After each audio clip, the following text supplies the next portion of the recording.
आज एक तकरीब के दौरान A to Z dry cleaners का इफ्तिताह अमल में आया। कपड़ों की ड्राई क्लीनिंग आज एक बुनियादी जरूरत बन गई है। ड्राई क्लीनिंग के शोबे में एक अहम नाम A to Z dry cleaning है। आज एक तकरीब के दौरान नांदेड़ एजुकेशन सोसाइटी के साबिक नायब सदर सदाशिव पाटिल के हाथों इसका इफ्तिताह अमल में आया। इस मौके पर मेहमान खुसूसी के तौर पर नांदेड़ एजुकेशन सोसाइटी के general secretary CA Praveen Patil मौजूद थे। A to Z dry cleaners के प्रोप्राइटर शकील बेग और शेख इकबाल ने इफ्तिताही तकरीब में शामिल सभी मेहमानान का इस्तकबाल किया। साथ ही उन्होंने अपनी दुकान के बारे में तफसीलात कुछ इस अंदाज में बयान की। अल्हम्दुलिल्लाह आज हमारे A to Z dry clean की ओपनिंग हुई है।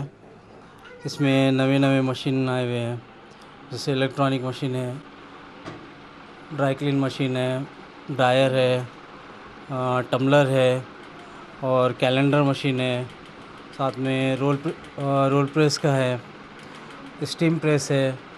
जिससे अलग अलग उसमें हर किस्म का कपड़ा, हर किस्म का टोटली कपड़ा, पर्दा, विंडो, गाड़ियों के सीट कवर, सोफ़ा कवर और ये सभी ड्राई क्लीनिंग और लॉन्ड्री करके मिलेंगे। और ये फील्ड में 20 साल हो गए।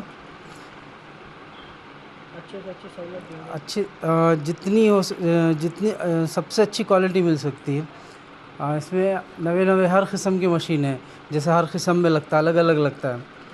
कंबल है, ये है बॉस, पर्दा है या फिर लॉजिंग के है जो चद्दर इधर वाइट आते हैं, ये सब अच्छे से मिलते हैं। कपड़ों में ब्लेज़र है, साड़ी है, रोल प्रेस है और स्टीम प्रेस है, आयरन है। सभी हर किस्म की सर्विस मिलेंगी।